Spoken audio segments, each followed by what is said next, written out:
Among the most interesting objects in the museum is this sword that was presented by the state of New York to John L. Worden, who was the commanding officer of the USS Monitor in the famous Civil War ship-to-ship engagement between the Monitor and CSS Virginia ex-Merrimack on the 9th of March 1862 in Hampton Roads, the first battle between two ironclad ships.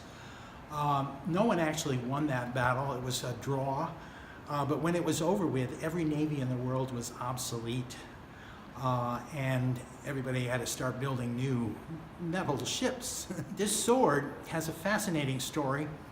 Worden later became a superintendent here at the Naval Academy. He loved little ceremonies, parades. So in 1912, they named the new parade field for him, Worden Field.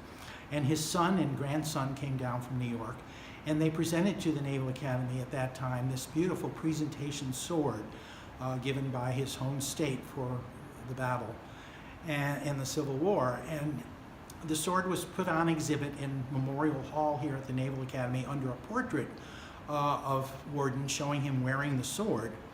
Well, in March of 1933, the Master-at-Arms saw this sword was missing from under the portrait, and he didn't report it right away. He thought the museum had come and gotten it, but a few hours later he found the broken case and realized there must be a problem. Well, in September of 2004, I was sitting at my desk downstairs. A phone rang, I answered it, and the guy on the other end said, I'm Special Agent, Federal Bureau of Investigation, Philadelphia Museum Division. Are you missing any swords? And I said, well, not recently, sir, but there was a famous sword here years ago that belonged to an Admiral Worden that went missing. And he said, that's it. He said, I think I can get that sword back for you. He said, can you prove that you owned it?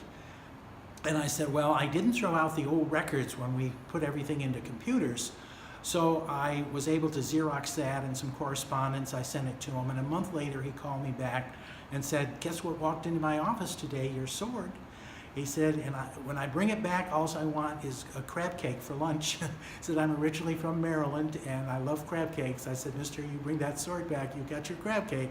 Little did I realize that when the FBI from Philadelphia comes to Maryland, the Baltimore office has to show up with some people, and of course some big shots came in from Washington. And it was like a presidential news conference is what it reminded me of. There were so many reporters here, and I kept saying to the agents, oh, get into the picture here with the commandant and midshipman. And so, no, I'm a secret agent. So they went hiding behind cases. But they didn't hide when they went for those crab cakes. At lunch, we ended up, as I say, buying 12 crab cake lunches that day. But it was amazing. I tell people now, if you ever lose something, don't ever give up. This sword was missing for 73 years. And it's now safely back where it belongs and on exhibit here at the Naval Academy Museum in Annapolis, Maryland.